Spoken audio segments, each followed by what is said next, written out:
चलिए तो आज का सेशन स्टार्ट करते हैं। ओके, सबसे पहला आप देखिए इसमें है प्रोलॉग और दूसरा हमारा क्या है एपिलॉग। तो प्रोलॉग ऐसे भी याद रख सकते हैं आप, पी से पहला है ना, और ई से एंड। ठीक है, पहले तो ये हो गया। अब प्रोलॉग होता क्या है, यानी कि बिगनिंग में दिया होता है, ये स्टार्टिंग में मिलता है आपको टेक्स्ट के।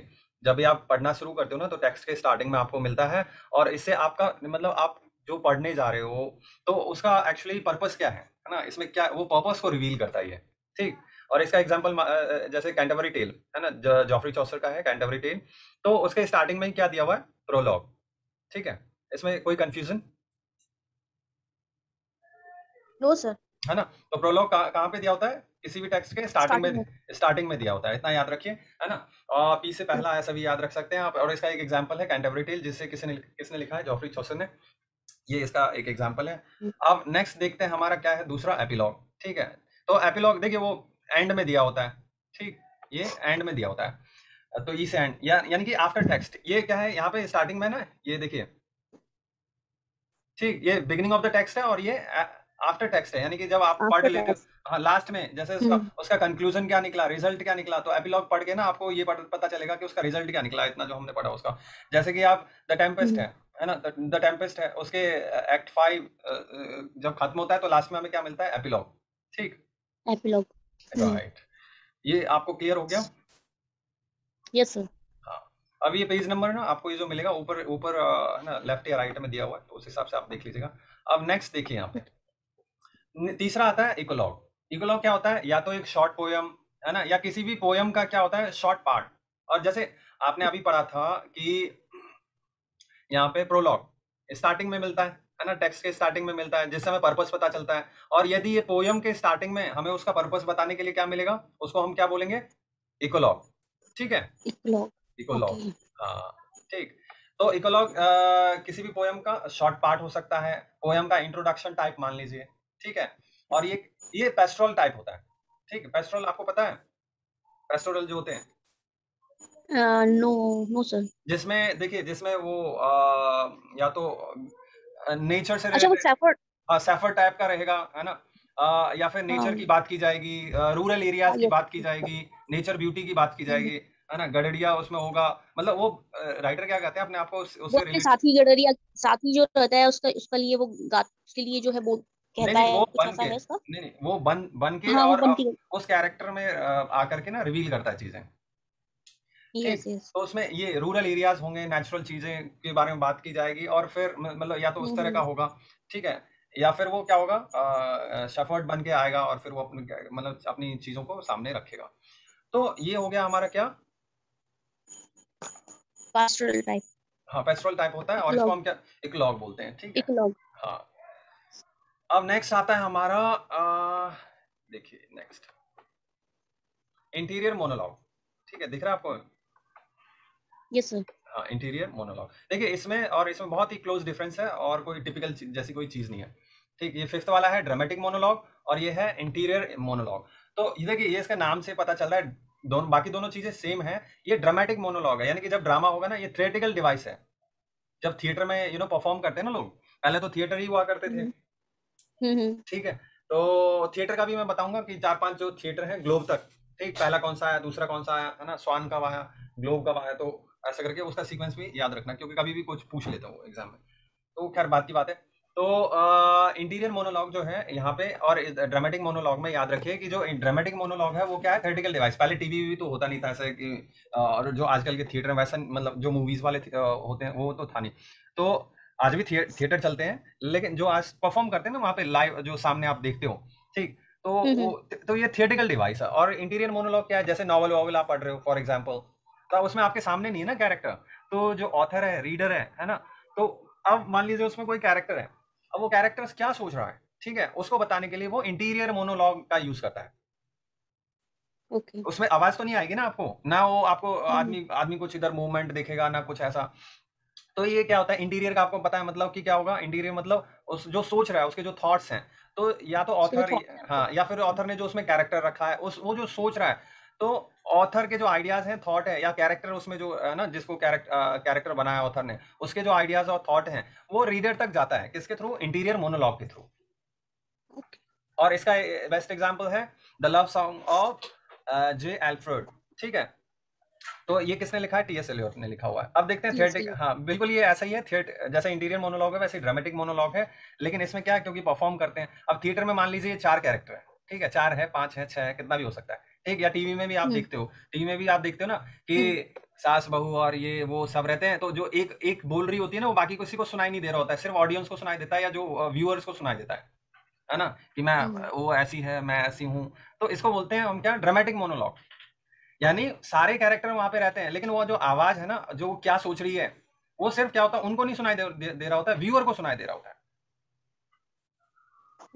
आपने देखा होगा मूवीज में या फिर जो टीवी सीरियल्स होते हैं उनमें होता है ऐसा, यस है ना। तो उसी इसी को बोलते हैं हम ड्रामेटिक मोनोलॉग। तो उस समय थिएटर होते थे, इसीलिए इसको थिएटिकल डिवाइस में आप टिक कर दीजिएगा, है ना। तो जब देखो आप ये जैसे मान लीजिए यहाँ पे परफॉर्म कर रहे हैं और ये मान लेते हैं यहाँ पे ऑडियंस बैठे हुए हैं, ठीक है। तो ये क्या सोच रहा है, ये आवाज ना सबको सुनाई देता है, लेकिन इन तीनों को पता नहीं चलता, है ना। हाँ, तो ये चीज आप टीवी में भी देखते होगे, जैसे टीवी और सीरियल। तो ये इसको हम इतने में डाउट तो नहीं है किसी को? No sir. Okay, Rachna ma'am को डाउट है? हेलो, क्योंकि रचना मैम का आवाज नहीं आ रहा है, पता चला उनको डाउट हो तो। हाँ, वो स्पीकर बंद कर रखा है उसने। पूछ लेता हूँ, कुछ डाउट हो और आप पूछे ना। नो सर, ऐसा कुछ नहीं। हाँ चलिए आगे चलते हैं। अब पेज नंबर 4, चलिए इसको जूम कर देता हूं मैं। अब ध्यान से देखिए, ओड क्या होता है ना। ओड में क्या, ये ओड जो है ना, ओड कहां से लिया गया है, इसको बड़े ध्यान से देखिएगा। ओड और बैलेड में एक माइनर डिफरेंस है बस। तो पहले ओड समझ लीजिए फटाफट, मतलब ओड समझ लिया मतलब बैलेड खत्म हो गया, ऐसा है। तो ओड क्या है, ये ग्रीक वर्ड है ना, ओइड से लिया गया है। और इसका इसमें क्या, ये ओड जो होता है वो क्या होता था पहले, कि लार्ज नंबर ऑफ पीपल गाया करते थे इसको। ये लिरिक टाइप का, लिरिक मतलब गाया करते थे लोग इसको, ओड को, है ना। और याद रखिए कि ओड से पहले बैलेड हुआ करता था, ओड बाद में आया, है ना। तो बैलेड के बारे में ज्यादा हमें नहीं पढ़ना है, कि ऐसा ओड जितने भी दिए हुए हैं ना उनको पढ़ना पड़ेगा आपको, जैसे कीट्स ने लिखे हुए हैं और बाकी लोगों ने भी जो लिखे हैं ना। तो मैंने कुछ इंपॉर्टेंट मैं अभी बताऊंगा आपको कि कौन कौन से वो जरूर जरूर पढ़ना है ना। मतलब वैसे पढ़ना तो और भी चाहिए, लेकिन उनको जरूर अच्छे से तैयार कर लेना एग्जाम के लिए। तो अभी ओड जो है वो गाया किया जाता था, और ये ग्रीक है ना, ग्रीक ओड वर्ड से लिया गया है। और इसमें याद रखिए ओड में क्या होता है, हाई लेवल ऑफ इमोशन या इमेजिनेशन होता है। जब गाया जाता है ना तो high level of emotion create होता है, ठीक। आपकी फीलिंग कैसी होगी, बिल्कुल, क्योंकि ये ग्रुप में गाया करते थे, है ना। तो high level of emotion, emotion पैदा होता है। हाई लेवल ऑफ क्या होता है, इमोशन, इमेजिनेशन पैदा होता है इससे। और ग्रीक में जब इसको गाया जाता था, ग्रीस में, है ना, तो ग्रीक से लिया गया है, तो ग्रीस में जब इसको गाया जाता था तो याद रखिए गवर्नमेंट इसका यूज नहीं करती थी अपने इस्तेमाल के लिए, मतलब अपने काम के लिए इसका इस्तेमाल नहीं करती थी, ठीक। और हाँ, कॉमन लोग ही इसका इस्तेमाल करते थे और अपना गाया करते थे। ये एक एक पॉइंट से क्वेश्चन बनते हैं, याद रखिएगा। यहाँ पे जो नाटक मंडली वगैरह हुआ करती थी वो लोग इस तरह से यूज करते थे इसको, हाँ ग्रुप में इसको यूज करते थे, और कुछ कुछ मतलब मैसेज पहुंचाने के लिए कॉमन लोगों तक, है ना, कुछ बताने के लिए, कुछ इंपॉर्टेंस बताने के लिए, है ना, किसी चीज के बारे में। तो ये सब अपना गाया करते थे, और इसका गवर्नमेंट इस्तेमाल नहीं करती थी, याद रखिए। और मैंने आपको बताया जैसे इमेजिनेशन है ना, हाई इमोशन है, तो ये हर एक पॉइंट इंपॉर्टेंट है, क्योंकि कहीं से भी कोई क्वेश्चन बनाते हैं वो लोग। ये याद रखिए, एक एग्जाम में ये भी क्वेश्चन आया था, है ना। तो याद रखिए गवर्नमेंट इसका इस्तेमाल नहीं करती थी उस समय, ओड का, है ना। तो ये कुछ भी क्वेश्चन बनाते हैं ये, इसलिए जो पॉइंट है सारे इंपॉर्टेंट है ना। इससे क्या होता है, डिफरेंट एलिवेटेड मूड को बताया जाता था, है ना। अलग अलग मूड को बताया जाता था उसमें, सैड है, खुश है, कभी एलिवेटेड है, बिल्कुल जोश में है। तो इस तरह से गाया जाता था। ओके, इसके कुछ एग्जांपल है, मैं आगे आपको बताऊंगा कौन कौन से कवर ही करने। अब फिलहाल के लिए ओड को समझने के लिए, जैसे ode to a nightingale, जैसे जॉन कीट ने लिखा है ना। या जॉन कीट का दूसरा है ओड ऑन अ, हाँ, ग्रेशियन अर्न। तो ये सारे हमें, और ये जो ग्रेशियन अर्न है ना, स्टार्टिंग में अपने कीट्स ने अपने नाम से नहीं, एनोनिमसली उसने पब्लिश किया था 1819 में। और जैसे मैंने ओड आपको बताया, ये क्या है, लिरिक टाइप का है, क्योंकि गाते हैं ना लोग इसको। देखिए यदि आपको ये समझ में आ गया तो बैलेड खत्म हो गया, क्योंकि बैलेड में सब कुछ यही रहता है, एक्सेप्ट कि बैलेड जो होता है ना, इसमें पैट्रियोटिक थीम पर होता है, बस और कुछ नहीं है। बैलेड जो होता है आपका, सारे क्वालिटीज यही है, लेकिन उसमें मेन डिफरेंस क्या है कि ये पैट्रियोटिक मतलब देशभक्ति वाली चीजें, है ना, बैलेड में होती हैं। और ये आपके किसी आदमी को प्रेज कर रहे हैं, किसी और, है ना, किसी और चीज को भी प्रेज कर रहे हैं, तो ओड में ये सब हो सकता है, लेकिन बैलेड सिर्फ और सिर्फ पैट्रियोटिक थीम पे होता था। बस मेन डिफरेंस है ये, बाकी सारा वही पॉइंट आप इसमें है, ठीक। अब देखते हैं नेक्स्ट पेज नंबर 5। तो ओके सर। पेज नंबर जो है वो आपके लेफ्ट एंड राइट साइड दोनों साइड डाल दिए मैंने। अब देखिए ओड के मैंने आपको बताया इन सबको पढ़ना ही पढ़ना है आपको। जैसे ओड के मैं आपको एग्जांपल मैंने अभी बता दिए थे, आपको ये 2 एग्जांपल कीट्स के बता दिए थे। ऐसे शैली ने भी लिखा हुआ है ना। शैली ने क्या लिखा हुआ है? Ode to the west wind, है ना। तो ये भी पढ़ लीजिएगा और मतलब पढ़ेंगे आगे। और मतलब इसमें क्या बताया गया, जो वेस्ट से जो हम सीख रहे हैं, ठीक है, तो वो प्रिजर्वर भी है और डिस्ट्रॉयर भी है। मतलब उसमें अच्छी चीजें भी हैं और बुरी चीजें भी हैं। तो इस तरह का मतलब उसका थीम है, ऐसा बोल सकते हैं आप। वर्ड्सवर्थ ने भी लिखा हुआ है ना, ओड टू ड्यूटी, है ना, odd on intimations of immortality, है ना। यस, इसमें तो ये हो गया। उसके बाद आई एम सॉरी, उसके बाद सैमुअल टेलर कॉलरिज, है ना। तो कॉलरिज, यस, उसने डिजेक्शन लिखा है ना। ये भी एक ओड है, एन ओड, ठीक है। तो ये पब्लिश हुआ था 1802 में। तो ओड समझ में आ गया आपको और बैलेट समझ में आ गया आपको, है ना। ओड और बैलेट। चलिए अब नेक्स्ट देखते हैं। अब बहुत इंपॉर्टेंट है और यहाँ से जो है फिर से ये मिलता जुलता अभी जो हम सेकंड पेपर सॉल्व कर रहे हैं ना यूजीसी नेट का, तो वो भी उसमें और डिटेल में पढ़ेंगे इसको। फिलहाल अभी मैं आपको जो लिटरेरी टर्म है उसके पॉइंट ऑफ व्यू से बता रहा हूँ। तो याद रखिए जो सोनेट है, अब नेक्स्ट सोनेट इंपॉर्टेंट है। ये 3 तरह के होते हैं। तो और सबसे पहला इसमें कौन सा आता है सोनेट में? पेट्रियार्कन सोनेट, है ना। पेट्रियार्कन सबसे पहला आता है। और पेट्रियार्कन को आप इसको हम समझ लेते हैं और उसके बाद हम और भी देखेंगे, है ना। 2 और इम्पोर्टेंट है जो हमें पढ़ना पड़ेगा इसमें, ठीक है। तो एक तो शेक्सपियरियन पढ़ेंगे इसके बाद, और स्पेंसरियन पढ़ेंगे और उसमें तो आपको और समझ में आ जाएगा। पहला क्या है? पेट्रियार्कन। देखिए तो जो इटालियन पोइट थे, देखिए हमारा जो सिलेबस है ना उसमें इटालियन का नहीं दिया हुआ है, ठीक है। तो इसीलिए इटालियन का नहीं, ब्रिटिश है, अमेरिकन है, इंडियन है ना, ये सब है, लेकिन इटालियन नहीं है। तो इसलिए ये उतना इंपॉर्टेंट नहीं है, लेकिन हमें जानना चाहिए, ठीक है। जानेंगे तो आपको ये याद रहेगा। देखिए सोनेट याद रखिए 3 टाइप का है। एक इटालियन पोइट था, कौन? पेट्रियार्क, ठीक है। इटालियन पोइट था पेट्रियार्क, वो इसका सबसे ज्यादा यूज करता था तो उसके नाम पे बढ़ गया। दूसरा हमारा कौन सा है? शेक्सपियर, शेक्सपियरियन सोनेट बोलते हैं इसीलिए। बिल्कुल, देखिए अलग से कुछ नाम ही नहीं है, वही पेट्रियार्क के नाम पे पेट्रियार्क, हाँ पेट्रियार्कन सोनेट हो गया। शेक्सपियर के नाम पे शेक्सपियरियन हो गया और स्पेंसर के नाम पे स्पेंसरियन हो गया। समझ रहे हो आप? अलग से कुछ नहीं है ऐसा, क्योंकि वो इसका सबसे ज्यादा इस्तेमाल करते थे। तो याद रखिए शुरुआत जो हुआ था ना इटली से हुआ था, और इटली में पेट्रियार्क के नाम से ये जाना जाता है, तो पेट्रियार्कन सोनेट, ठीक है। ये उतना इंपॉर्टेंट इसलिए नहीं है क्योंकि हमारे सिलेबस का ये उतना हिस्सा नहीं दिया हुआ इसलिए, लेकिन जानना है। अब ये देखिए जो ये पेट्रियार्कन है वो आपको सोनेट पता है कितने लाइन का होता है? 14 लाइंस का होता है ना। तो देखिए जो पेट्रियार्क जो यूज करता था वो कैसा था? 14 लाइन का सोनेट। अब तीनों हम पढ़ेंगे वो 14 लाइन का ही होगा, याद रखिए, है ना।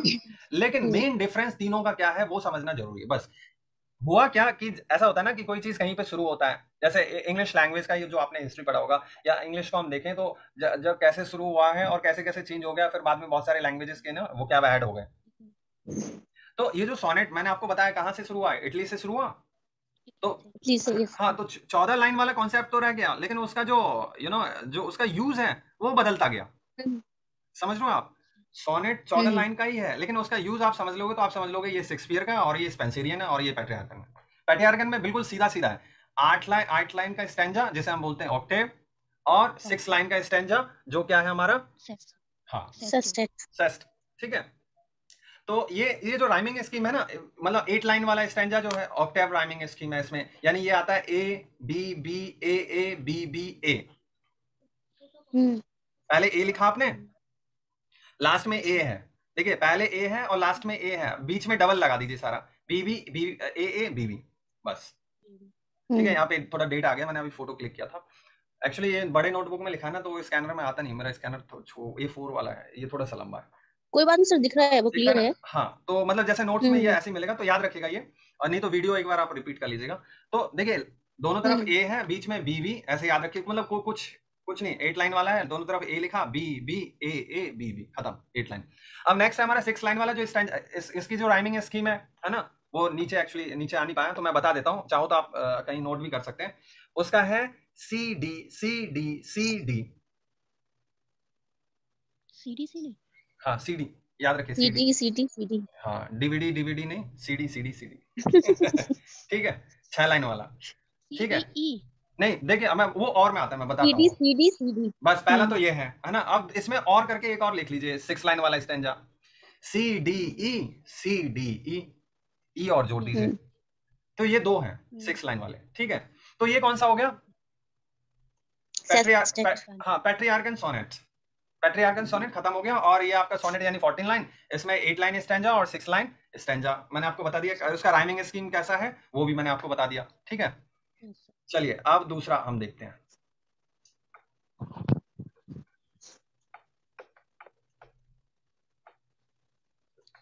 आइए अब आगे बढ़ते हैं।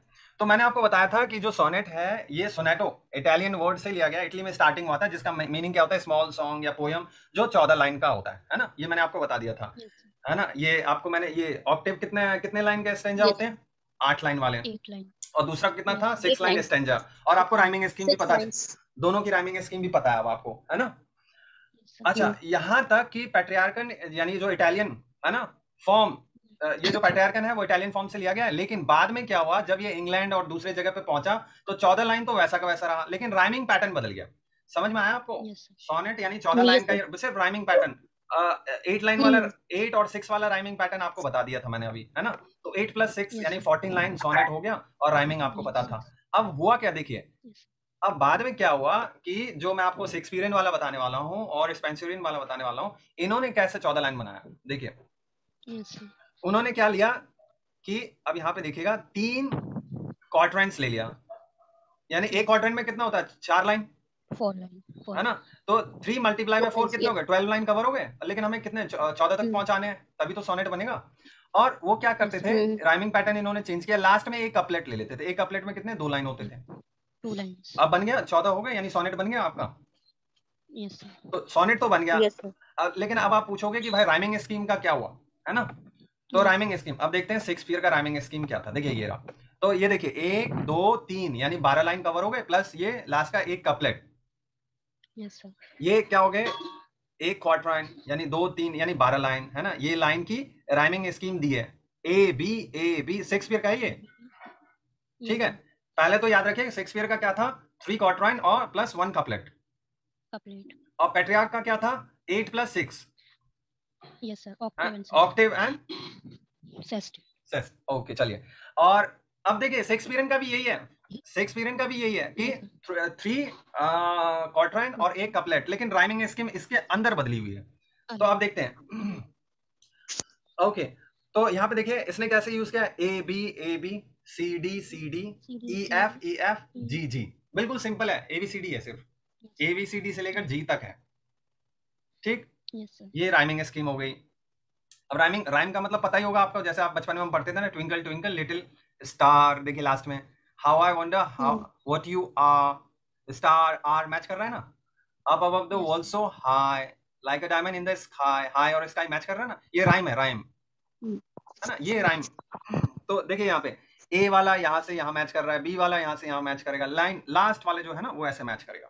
ओके चलिए आगे बढ़ते हैं। शेक्सपियर का पता चल गया आपको कैसा है राइमिंग स्कीम? Yes sir. अब देखिए, अब यहाँ पे आ जाते हैं हम फिर से। शेक्सपियर का मैंने यहाँ पे फिर से लिखा हुआ है। अब देखिए फिर से शेक्सपियर का क्या था? A B C D E F G, है ना।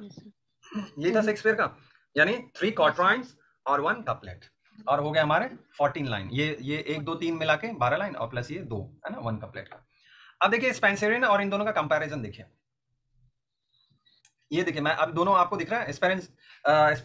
स्पेंसरियन का देखिए, इसका भी 1 2 3 वैसा ही है, और ये 1 कपलेट, लेकिन देखिए राइमिंग स्कीम में चेंज है। पहला वाला दोनों का सेम है। यदि आपको क्वेश्चन पूछता है ना द डिफरेंस बिटवीन, ऐसे हम 3-4 ऑप्शन दे देगा, बताइए इनमें से कौन सा सही है या कौन सा गलत है। याद रखिए 4 ऑप्शन दे देंगे, हो सकता है 3 बिल्कुल मैच करते हुए दे दें और एक गलत दे दें, या फिर एक कौन सा इसमें से गलत है, ठीक। तो कुछ भी, तो बिल्कुल ध्यान से देखिए। पहला वाला मैच करता था शेक्सपियर का और स्पेंसरियन का। पहला वाला जो था वो क्वार्टराइन मैच करता है, ठीक है। और यहाँ पे देखिए दूसरे में, यहाँ पे क्या है? बी सी, और यहाँ पे क्या है? तो दूसरा वाला मैच नहीं करता है। और जो शेक्सपियर का दूसरा वाला है वो स्पेंसरियन का तीसरे नंबर पे है। या फिर आप ऐसा बोल सकते हैं जो स्पेंसरियन ने थर्ड क्वार्टराइन यूज किया है वो शेक्सपियर उसको सेकंड क्वार्टराइन में यूज करता था। यानी कि जो शेक्सपियर है उसने ABCDEF G तक यूज किया है, G अल्फाबेट तक यूज किया है, लेकिन स्पेंसरियन का ने एक कम यूज किया है। तो ज्यादा यूज किसने किया है? शेक्सपियर ने किया है ना। तो शेक्सपियर ने G तक किया है और स्पेंसरियन ने क्या किया है? E तक ही किया है। अच्छा हाँ, दोनों का कौन सा मैच करता है? सबसे पहला वाला मैच करता है, सबसे पहला वाला दोनों का मैच करता है। लास्ट वाला इसका शेक्सपियर का क्या है? जी, क्योंकि उसने ज्यादा यूज किया है, और इसका ई है। और जो शेक्सपियर ने सेकंड नंबर पे यूज किया है और उसको स्पेंसरियन ने थर्ड नंबर पे वो राइमिंग स्कीम यूज की है। ठीक, ये मेन डिफरेंस है। तो ये याद रखिएगा आप, शेक्सपियर ने जी तक यूज किया है ना, जी तक यूज किया है कपलेट में, लेकिन स्पेंसरियन ने सिर्फ फिफ्थ वर्ड ई तक किया है, ABCD है ना, ई फिफ्थ वर्ड तक ही यूज किया है ना उसने, फिफ्थ लेटर तक ही, है ना। जो राइमिंग स्कीम शेक्सपियर ने सेकंड पोजीशन पे लिया है उसको स्पेंसरियन ने थर्ड पोजीशन पे ले लिया है ना। पोजीशन का मतलब क्वार्टराइन, है ना। और फर्स्ट दोनों का क्या है? सेम है। तो सोनेट समझ में आ गया? Yes sir. हाँ, कितने तरह के होते हैं? 3 तरह के होते हैं। कौन कौन से हैं? पेट्रार्चन, हाँ हाँ, शेक्सपियर एंड स्पेंसरियन। देखिए हो गया ना, ठीक है। अब आपको बिल्कुल ये सोनेट बिल्कुल नहीं भूलेंगे आप। चलिए अब नेक्स्ट देखते हैं ब्लैंक वर्स। ब्लैंक वर्स कौन से हैं? देखिए ब्लैंक वर्स याद रखिए, ये सबसे ज्यादा किसने इसको यूज किया है? मार्लो ने, है ना। और ये इसीलिए बेन जॉनसन ने क्या एक लाइन दिया हुआ है, ये पूछ भी सकते हैं किसने किसके बारे में कहा है, मार्लोज माइटी लाइन, क्योंकि मार्लो ने सबसे ज्यादा इसका ब्लैंक वर्स का इस्तेमाल किया है, इसीलिए बेन जॉनसन ने इसके बारे में क्या कहा है, मार्लोज माइटी लाइन। क्या था? Blank verse. अच्छा, ब्लैंक वर्स क्या होता है? अनराइम्ड होता है। अभी हमने राइम देखा था ना, rhyming scheme A B B ऐसे करके, है ना। Yes sir. तो जैसे आपने पेट्रियागन देखा था, A B B A B B A, तो ये सब, लेकिन ये अनराइम्ड होता है। और एम्बिक पेंटामीटर होता है। अब देखिए ये एम्बिक और ये सब सारा मैं डिटेल में बताने वाला हूँ, क्योंकि नेक्स्ट सेशन हमारा जो होगा वो क्वेश्चन पेपर सॉल्व करना है ना, UGC नेट सेकंड पेपर, तो उसमें ये पूरा मैं डिटेल में लेने वाला हूँ। ठीक है, फिर से एक बार आपको बताने वाला हूँ। फिलहाल के लिए शॉर्ट में आप समझ लें कि ये अनराइम्ड होता है और एम्बिक पेंटामीटर होता है ये। ठीक है, क्या? Blank verse. पेंटामीटर यानी 5 लाइन वाला। सोनेट कितने लाइन वाला होता है? 14 लाइन वाला। ठीक है, हाँ। या तो अनराइम्ड एम्बिक पेंटामीटर का मतलब हो गया हमारा blank verse. Yes sir. Okay, और आगे बढ़ते हैं और देखते हैं और क्या है। पैराडाइज लॉस्ट में मिल्टन ने यूज किया है इसका। राइट। और इसी टेक्निक को शेक्सपियर भी लाइक करता था, उसने भी ब्लैंक वर्स का खूब इस्तेमाल किया है ना। Yes sir. ओके, चलिए अब नेक्स्ट आ जाता है हमारा एपिक। एपिक, ठीक है। अब देखते हैं एपिक। एपिक क्या है? एक लॉन्ग नैरेटिव पोयम होता है एपिक। ठीक, और इसमें क्या होता है? लार्जर देन लाइफ कैरेक्टर होते हैं, यानी कि वो जो कैरेक्टर होंगे ना आपको उसमें अलग ही क्वालिटी होंगे, और वो आपको वैल्यूज सिखाएंगे इसमें। ठीक, तो लार्जर देन लाइफ रहते हैं वो। और इसमें क्या होता है? सुपर नेचुरल या डिवाइन मशीनरी। सुपर नेचुरल होगा, डिवाइन मशीनरी, यानी जैसे गॉड को रेफर किया गया हो या सुपर नेचुरल चीजों को रेफर किया गया हो एपिक में, है ना। इसमें कॉमन पर्सन का कोई जगह नहीं होता, स्कोप नहीं होता, ग्लोरीफाई नहीं की जाती कॉमन पर्सन को, क्योंकि ये स्टार्टिंग में ही कैसे बताया मैंने, लार्जर देन लाइफ कैरेक्टर होता है। इसका जो कैरेक्टर होता है ना वो लार्जर देन लाइफ होता है, सुपर नेचुरल हो सकता है, डिवाइन मशीनरी का यूज किया जाता है ना। तो इस तरह का होता है, इसलिए कॉमन मैन का कोई इसमें स्कोप नहीं है ना। इसमें ग्रैंड लेवल पर हीरोज को दिखाया जाता है, वॉरियर्स को दिखाया जाता है। मान लेते हैं एक बाहुबली जो मूवी आई थी, आप सबने देखा होगा बाहुबली, यदि ये एक फिक्शनल स्टोरी नहीं होता तो इसको हम पक्का एपिक बोल सकते थे, क्योंकि इसमें कैरेक्टर कैसे दिखाए गए हैं, है ना, बिल्कुल हीरोइक कैरेक्टर है, वॉरियर है, यही सब तो दिखाया गया है। लेकिन क्योंकि ये एक फिक्शनल है, फिक्शनल स्टोरी है ना ये, इसलिए हम इसको एपिक नहीं बोल सकते हैं, क्योंकि एपिक जो होते हैं उसमें मान्यता होती है ज्यादातर। जैसा हम रामायण और महाभारत हम मानते हैं ना कि ऐसा हुआ होगा, है ना, इसलिए वो एपिक है। ठीक, और बाहुबली यदि फिक्शनल नहीं होता तो उसके कैरेक्टर भी पूरा एपिक के जैसा ही है, सब कुछ एपिक ही होता वो। चलिए, तो इसमें क्या, इसमें और ये भी हो सकता है गॉड वर्सेस गॉड की लड़ाई दिखाई गई हो, या गॉड या मैन की लड़ाई दिखाई गई हो, क्योंकि मैन अब गॉड से लड़ सकता है, जब उसके अंदर सुपर नेचुरल पावर या कुछ अलग होगा तभी तो लड़ पाएगा वो। कॉमन आदमी का जगह नहीं होता है, ये मैन जो होगा उसमें कुछ ना कुछ बहुत ही अच्छी क्वालिटी होंगी, पावरफुल क्वालिटीज होंगी, है ना, सुपर नेचुरल कुछ बातें होंगी। तो गॉड वर्सेस मैन होता है, man versus sorry God versus God होगा, इस तरह का। तो होमर के 2 एपिक हैं, है ना, लिखा है ग्रीक में, ठीक, इलियाड और ओडिसी। तो यदि 2 मूवी हैं, यदि होमर के बारे में और जानना हो या ये जो उसने एपिक लिखा है, तो ये 2 हॉलीवुड मूवी है, एक 300 और एक ट्रॉय, ये आप देख सकते हैं, है ना। खैर वो मतलब बात की बात है, उतना टाइम तो नहीं है, लेकिन कभी टाइम मिले तो इसको देख सकते हैं आप यूट्यूब पे। ओके, अब इंडियन एपिक की बात करें। इंडियन में एपिक में क्या है, महाभारत, रामायण, है ना।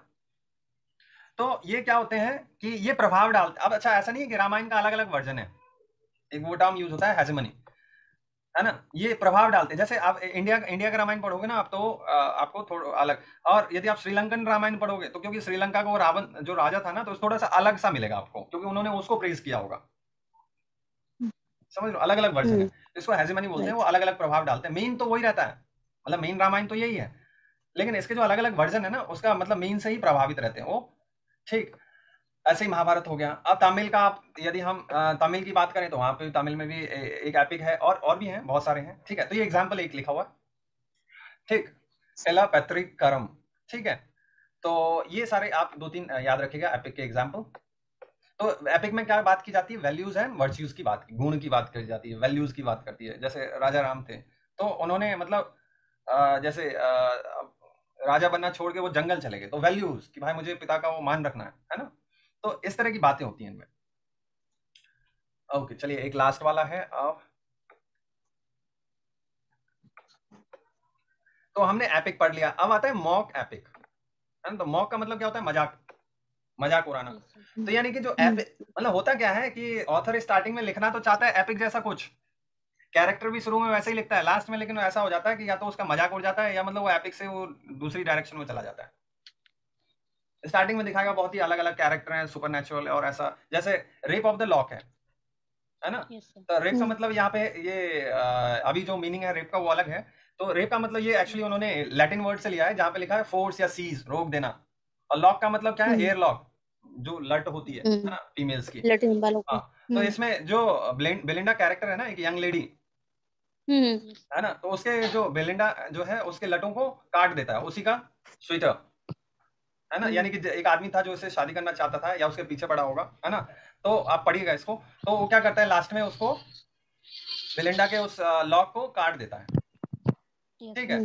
तो ये क्या है, लेकिन शुरू में आप देखेंगे तो शुरू में यहाँ पे एरियल है, बेलिंडा है। एरियल मतलब उसका जो स्पिरिट है वो, है ना, वो दूसरे स्पिरिट को लगा देता है कि मतलब इसके साथ कुछ गलत ना हो, कि भाई वो मैं उसके डॉग को, हाँ उसको डॉग को देखूंगा, तुम इसको देखना, तुम ये करना, वो ऐसा वैसा। और लास्ट में कुछ और निकलता है, जो मतलब जो मेन कैरेक्टर है उसी का मजाक बना दिया जाता है लास्ट में। तो ये मॉक एपिक हो जाता है ना इसको हम, ठीक। चलिए, तो आपको समझ में आ गया ये सारा? Yes sir. हाँ, तो मैं इसके नोट्स भेज देता हूँ आपको, है ना, आपके नंबर पे, और इसका वीडियो मैं अपलोड कर दूंगा। चलिए, तो आज का सेशन यही खत्म करते हैं, और संडे को मिलते हैं, और अक्टूबर से, मिड अक्टूबर से हम रेगुलर कर लेंगे फिर। अभी मुझे जैसा टाइम मिलेगा वैसा वैसा हम सेशन कर लेंगे। Okay, okay, thank you thank sir. You, bye bye, take care. Thank you sir, जी बाय। जी, बाय। बाय।